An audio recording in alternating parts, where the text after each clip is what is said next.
All right, y'all, kind of as expected, Austin has finally plateaued. We finally curved back a little bit from the progressive increases every single month since January. Let's jump into it.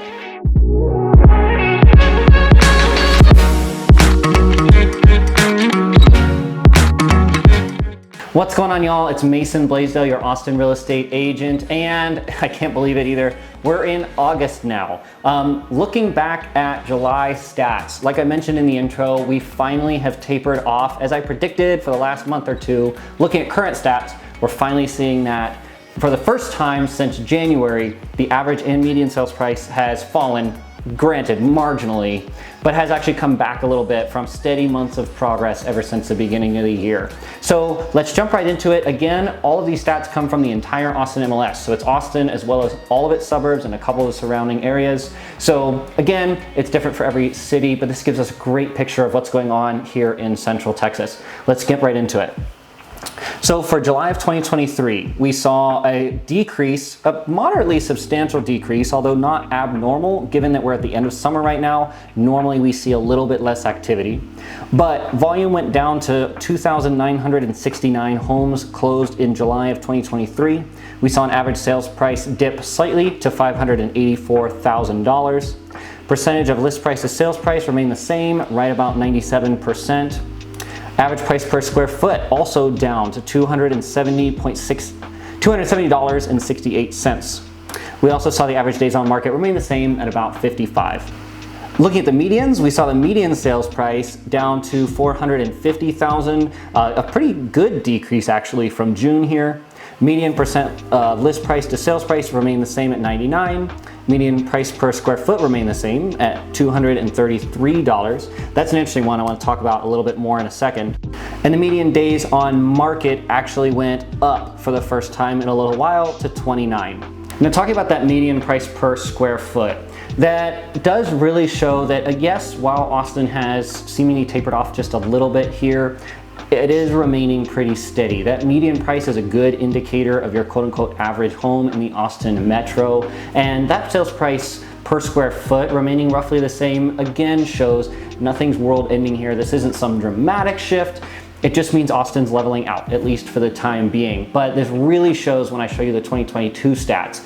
Take a look at this. So looking at July of 2022, same month, 1 year ago. Now do remember that this is right after the market, quote unquote, started to crash. Interest rates had already doubled at this point, and we've seen a pretty dramatic decrease in basically every statistic across the board. Now, we did see a volume of 3,182 homes closed that month, substantially down from the month prior to that at 3,800. Average sales price also pretty dramatically down for 1 month to $621,000. The average home is only selling for its list price at 100% ratio. Average days on market jumped pretty dramatically to 19. The medians did the same, they followed suit. We saw median sales price at basically $500,000. Median percent of list price remaining the same again at 100%, and the median days on market almost doubled up to 10. Now, it's pretty crazy when you look at those versus today, you know, almost doubling to 10 median days on market is pretty ridiculous even to say right now. However, you can see using these 2022 medians, comparing those to what we're seeing today, we're not that far off anymore. It does seem like, even though this dip from last year is going to continue as we continue through the rest of this year, it seems like it's leveled out quite a bit. It's not, of course, at that peak crazy, but it's also not dramatically lower like we saw in December and January of last year, and then again at the beginning of this year.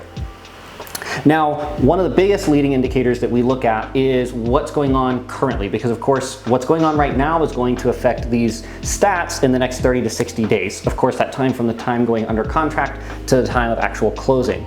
In the last week, as of the recording of this video, we saw 1,034 new listings go online. Again, that's a little bit down, but that's pretty typical for this late summer market. Most people who wanted to make a move in the summer have already done so. School, of course, is going to be starting here very soon. A lot of those factors. It's also really hot in Texas. It's not the prime time to get out there and search. So this is pretty typical.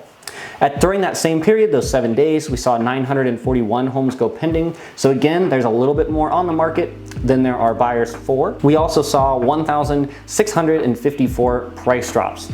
While that is significantly more than the homes that we saw come on the market, buyers are having to become realistic again about prices, don't get me wrong there. But it is actually pretty substantially down percentage-wise than what we've seen recently, nearly 2,000 typically. So again, it's showing that the market is leveling off a little bit. We've probably reached a plateau, and I think all of us saw this coming. I don't think this is a dramatic thing. If you're thinking about selling, it's not that bad. Don't fear getting out there on the market. Now, we do have to be realistic though about the market and where we're at. There's a lot of inventory out there compared to what we've seen over the last 12 months. That means sellers have more to compare it to, so marketing is so critically important. We've got to get buyers into your home, and then we've got to show your home as best as possible. Through staging, through the prep work that we do, little things like touch-up paint make a world of difference when it comes to selling your house. So all of those things are more important than they ever have been. And if you're thinking about buying, on the flip side, you've got a lot of choice. You can go out there, you've got a lot more homes to choose from than we normally have. Austin Board of Realtors is reporting about 3.5 months worth of inventory on the market. We're still a really strong seller's market. 6 months is where we reach that median point. But with the buyers, you've got a lot more to choose from. The other factor here is interest rates. Right now we're seeing interest rates with no points for a conventional loan, right over 7%, 7.25% in most cases for a primary residence. That is continuing to affect the market. We will of course see how the Texas state government and the voters come the end of this year make a move on property taxes. We'll see how that affects the market. But anyways, all of this to say, Austin seems like it's pulling off a steady level. I don't think that's a bad thing. I honestly think it's a pretty good thing. It's just going to continue to normalize the cost of living here, keep everything stable. And at the end of the day too, this is also a cool stat. Looking at the median sales price in January versus the median sales price this month here in July, we saw a 10% increase. Even though it's tapered off a little bit, we're still at 10%. If you look at any other major financial asset, a 10% year-over-year increase is solid. So don't lose hope in Austin just because we've tapered off a little bit. It's still a really strong place to invest your money, whether you're thinking to buy as an investment or just to keep your money safe as a primary. If you want to chat about any of this a little bit more, what this means for you in your city, what it means for you for your house, I'd love to chat with you about it. My contact info is on the screen right now. Call, text, email me anytime. I love talking about this stuff, so please feel free anytime. Thanks for watching, and I'll see you guys in the next one. Take care.